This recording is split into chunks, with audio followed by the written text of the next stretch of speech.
Hey everybody, I'm Evan. Thanks so much for checking out Fire and Stone. Today we're going to be looking at Byblos, a city that may have played an even bigger role in the Great Pyramid of Giza than Egypt itself. Let's get into it. By 7000 BC, the technical lineage that had established itself in the Anatolian highlands and the Jordan Valley reached a critical turning point. While the Tower of Jericho proved they could build vertically, they lacked a true industrial center, a location where maritime logistics could meet the specialized masonry required for the next phase of this journey. They found this center at Byblos, originally known as Gubla, located on the coast of modern-day Lebanon. While mainstream history celebrates Byblos as the, quote, oldest continuously inhabited city and a primary trading partner for dynastic Egypt, the data from its Neolithic layers reveals something much more profound. Byblos was likely the world's first high-tech hub, designed specifically to support massive megalithic operations occurring in the mountains nearby. The most significant evidence of an advanced technical presence at Neolithic Byblos is not found in its walls, but in its floors. Archaeological excavations of the 7th millennium BC strata revealed monocellular houses, or single-room dwellings made from one continuous structure, that feature crushed limestone terrazzo floors. In modern construction, terrazzo is a high-end, high-durability flooring material. In 7000 BC, it would have been a chemical and logistical miracle. To create these floors, the builders had to heat limestone to over 800 degrees Celsius to produce quicklime, and then mix the lime with water and aggregates, which in this case would have been crushed stone, and then level and polish the surface until it became a seamless, water-resistant slab. This is not the work of accidental farmers. The knowledge of limestone calcination is a direct precursor to the creation of high-strength mortars and artificial stone, which is the same chemical logic used 4,500 years later to seal the interior chambers of the Great Pyramid. The terrazzo at Byblos suggests that this particular community was already advancing material science alongside geometry. To understand its significance, you got to look at the geography of Byblos. It sits as the natural bottleneck between the Mediterranean Sea and the high-altitude quarries of the Lebanon Mountains, specifically Mount Lebanon and then further east, the Anti-Lebanon Range.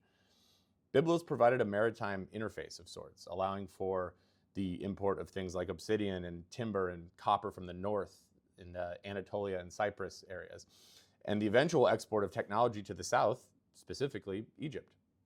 But more importantly, it provided the social stability required for a specialized guild. You can't build at progressively larger scales if your workforce is constantly moving to find food. By establishing a permanent coastal hub with access to year-round maritime resources, they could afford to dedicate their time and efforts to some of the most ambitious engineering projects in human history. The connection between Byblos and Egypt is one of the most documented relationships in antiquity. But what we're observing suggests this relationship started much earlier than the First Dynasty. The Egyptians called Byblos the gateway to the Cedars, and their early religious texts are obsessed with the Lady of Byblos.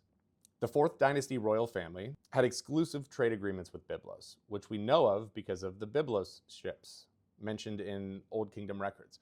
These weren't just ships from Byblos, they were a specific class of heavy lifting maritime vessels designed to transport the massive cedar beams and heavy stone blocks required for the Giza Plateau. This trade wasn't just economic, it served as an exchange of information. Byblos was where the technical knowledge of the Levant was stored, waiting for the moment it could be brought into the Nile Valley. In the Neolithic layers of Byblos, we see a distinct shift in social organization. Unlike the egalitarian settlements of the earlier Neolithic, Byblos shows clear evidence of planned urbanism. The houses are aligned to specific streets, and the terrazzo structures are clustered near the center. This implies the existence of an architectural authority. Someone was laying out the grid of the city. So this group had moved from building isolated towers like what you see in Jericho to building integrated systems. They were no longer just masons at this point. They were urban planners. Why did this culture invest so heavily in the chemical and logistical infrastructure of Byblos? Because they were preparing for the jump to mass. Just 50 miles inland from Byblos, over the mountains, lies the Bekaa Valley. It is here that this group would take the geometry of Göbekli Tepe, the verticality of Jericho, and the logistics of Byblos, and apply them to some of the largest blocks of stone ever moved by human hands. As the 6th and 5th millennia BCE approached, They were no longer concerned with houses or towers. They had become obsessed with permanence through mass.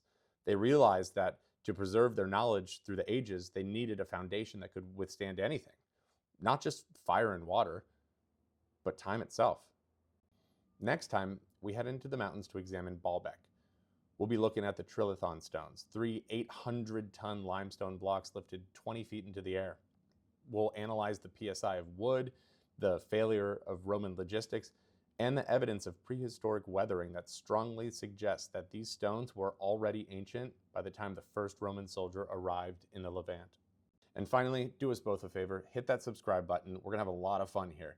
And if you're just jumping in, this is part 3 of my series, The Giza Project. You can catch the earlier episodes in the playlist on my channel.